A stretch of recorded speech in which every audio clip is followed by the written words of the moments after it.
दुनिया पर असल हुक्मरानी किसकी है? ये एक ऐसा सवाल है जो सदियों से इंसानी जहन को उलझाए हुए है। क्या वाकई कोई पोशीदा ताकत है जो पर्दे के पीछे से दुनिया के मामलात चला रही है? बहुत से लोग एलोमेनिटी को इसी पोशीदा ताकत के तौर पर देखते हैं। एक ऐसा नाम जो साजिशी नज़रियात, खुफिया मुआशरों और आलमी वाक़यात पर गहरे असर और रसूख से जुड़ा है। आज हम इसी पुरस्रार तंजीम की गहराइयों में उतरेंगे। हम जानने की कोशिश करेंगे कि एलोमेनिटी की हकीकत क्या है और उसके बारे में कहानियाँ कहाँ तक सच हैं। क्या ये सिर्फ एक अफसाना है या इसका वजूद आज भी दुनिया के हर बड़े फैसले पर असर अंदाज हो रहा है? ये बहस आज भी जारी है और हम इसके हर पहलू का जायजा लेंगे। एलोमेनिटी का बाकायदा आगाज़ 1776 में बाविरिया में हुआ। ये वही साल था जब अमेरिका ने अपनी आज़ादी का ऐलान किया था।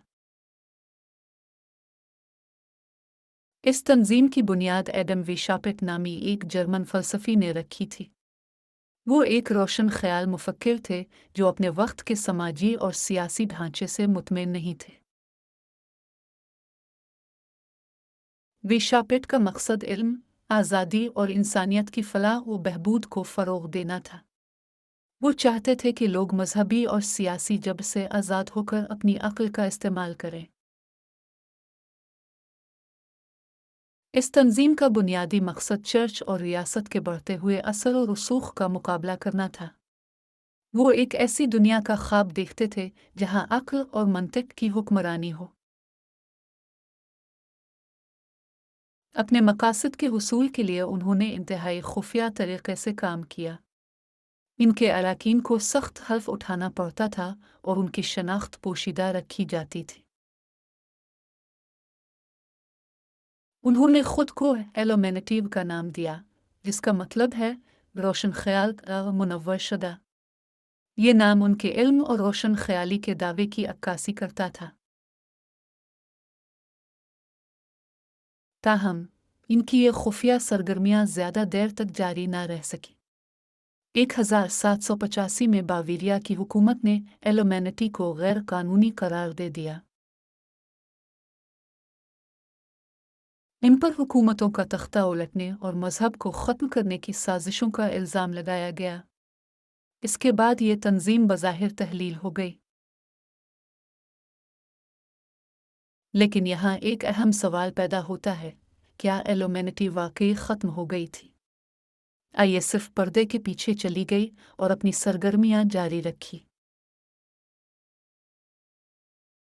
बहुत से साजिशी नज़रियात के मुताबिक एलोमेनिटी कभी ख़त्म नहीं हुई, बल्कि इसने अपनी हिकमत अमली बदली और मज़ीद गहराई में छप गई। एलोमेनिटी के बारे में सबसे दिलचस्प दावा यह है कि यह तंजीम वक्त के साथ इर्तिका पजीर हुई। इसने अपनी शक्ल बदली और दुनिया के ताकतवर तरीन इदारों में सरायत कर गई। कहा जाता है कि उन्होंने दुनिया की सबसे अमीर और बासर ख़ानदानों में दरअंदाजी की। रूथस्चाइल्ड और रॉकफीलर जैसे ख़ानदानों को अक्सर एलोमेनिटी से जोड़ा जाता है। ये भी दावा किया जाता है कि उन्होंने बड़ी कॉरपोरेशंस और सियासतदानों को अपने कंट्रोल में ले लिया है। यहाँ तक कि अमेरिका के कई सुदूर को भी एलोमेनिटी का हिस्सा समझा जाता है। इन दावों की हिमायत में एक अहम अलामत अमेरिकी डॉलर के नोट पर मौजूद आंख वाला अहराम है। ये अलामत साजिशी नज़रियात का एक मरकज़ी नुक्ता है। इस अलामत को अलसनद आई यानी सब कुछ देखने वाली आंख कहा जाता है। ये एलोमेनिटी की खुफिया निगरानी और कंट्रोल की अलामत समझी जाती है। यहाँ तक कि पॉप कल्चर की दुनिया में भी एलोमेनिटी के असर और रसूख के दावे किए जाते हैं। बियॉन्से, जे-ज़ेड, रिहाना, एमिनम और लेडी गागा जैसे मशहूर फनकारों को इससे जोड़ा जाता है। इन फनकारों को अक्सर एल्यूमिनेटी के कठपुतली करार दिया जाता है। कहा जाता है कि वो इस तंजीम के एजेंडे को फ़रोग़ देने के लिए इस्तेमाल होते हैं। इनके म्यूज़िक वीडियोज़ और परफॉर्मेंस में पुरस्कार अलामतें और इशारे दिखाए जाते हैं। ये इशारे एल्यूमिनेटी के खुफिया पैगामात समझे जाते हैं। इससे यह तासुर मिलता है कि एल्यूमिनेटी हॉलीवुड और मौसीकी की सनत पर मुकम्मल कंट्रोल रखती है। वो मीडिया के ज़रिए अपने नज़रियात को आम लोगों तक पहुंचा रहे हैं। ये दावे बहुत से लोगों को हैरान करते हैं। क्या वाकई दुनिया के सबसे बड़े सितारे किसी खुफिया तंजीम के इशारों पर नाच रहे हैं? अब सवाल ये पैदा होता है कि इन दावों की हकीकत क्या है? क्या ये वाकई हकायक पर मबनी है या सिर्फ इंसानी तख़य्युल की परवाज़ है? तारीख दानों की अक्सरियत का ख्याल है कि एल्यूमिनेटी एक मामूली सा ग्रुप था। ये 18वीं सदी में तहलील हो गया और उसका कोई देर पा असर नहीं था। इनके नज़दीक एल्यूमिनेटी के बारे में मौजूदा नज़रियात महज अफसाने हैं। ये वक्त के साथ बढ़ते गए और हकीकत से दूर होते चले गए। ताहम साजिशी नज़रियात पर यकीन रखने वाले अफराद इससे मुत्तफ़िक़ नहीं हैं। उनका मानना है कि एल्यूमिनेटी आज भी दुनिया की मईशत, मीडिया और सियासी फैसलों को कंट्रोल कर रही है। उनके मुताबिक एल्यूमिनेटी ही जंगों, बहरानों और आलमी पॉलिसियों की मंसूबा बंदी करती है। वो दुनिया को एक ख़ास समत में ले जाना चाहते हैं। उनका हतमी मकसद एक न्यू वर्ल्ड ऑर्डर यानी नया आलमी निज़ाम कायम करना है। ये एक ऐसा निज़ाम होगा जहां उनकी मुकम्मल हुक्मरानी होगी। इस न्यू वर्ल्ड ऑर्डर के अज़्ज़ा में एक वाहिद आलमी हुकूमत, एक वाहिद करेंसी और एक वाहिद आलमी रहनुमा शामिल हैं। ये एक ऐसी दुनिया होगी जहां तमाम ताकत एक मरकज़ में होगी। अक़वाम मुत्तहिदा और वर्ल्ड बैंक जैसे आलमी इदारों को भी इस न्यू वर्ल्ड ऑर्डर के मुमकिना अज्जा के तौर पर पेश किया जाता है। कहा जाता है कि ये इदारे एल्यूमिनेटी के मकासद के हुसूल के लिए काम कर रहे हैं।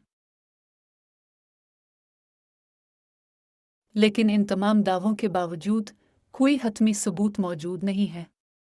ये तमाम दावे क़ियास आराइयों, अलामतों की तशरीह और खौफ पर मबनी हैं। क्या ये सिर्फ एक कहानी है जो लोगों को अपनी तरफ मुतवज्जे करती है? इसमें कोई गहरी हकीकत छुपी है जिसे हम अभी तक समझ नहीं पाए? एल्यूमिनेटी का मुअम्मा आज भी बरकरार है। ये हमें सोचने पर मजबूर करता है कि क्या वाकई कोई पोशीदा हाथ है जो हमारी दुनिया की तकदीर लिख रहा है। ये बहस हमें ये सिखाती है कि हमें हर दावे को तनकीदी नज़र से देखना चाहिए। हमें हकायक और क़ियास आराइयों के दरमियान फ़र्क करना सीखना चाहिए। एल्यूमिनेटी की कहानी एक याद दहानी है कि इंसानी ज़हन हमेशा पोशीदा ताकतों और खुफिया साजिशों की तलाश में रहता है। ये हमारी फितरत का हिस्सा है। चाहे एल्यूमिनेटी एक हकीकत हो या महज एक अफसाना, उसकी कहानी ने दुनिया भर के लोगों को मुतासिर किया है। उसने हमें सवाल पूछने और गहराई में सोचने पर उकसाया है। ये एक ऐसा मुअम्मा है जो शायद कभी मुकम्मल तौर पर हल ना हो सके, लेकिन इसकी तलाश ही अपने आप में एक दिलचस्प सफ़र है। हमें यह फ़ैसला खुद करना है कि हम किस पर यकीन करते हैं। क्या हम तारीख दानों के दलाइल को कबूल करते हैं या साजिशी नज़रियात की पुरस्रार दुनिया में खो जाते हैं? एल्यूमिनेटी का नाम हमेशा एक सस्पेंस और तजस्सुस का बायस रहेगा। ये हमें याद दिलाता है कि दुनिया में बहुत कुछ ऐसा है जो हमारी नज़रों से ओझल है اور شاید یہی چیز اسے اتنا دلچسپ اور پراسرار بناتی ہے۔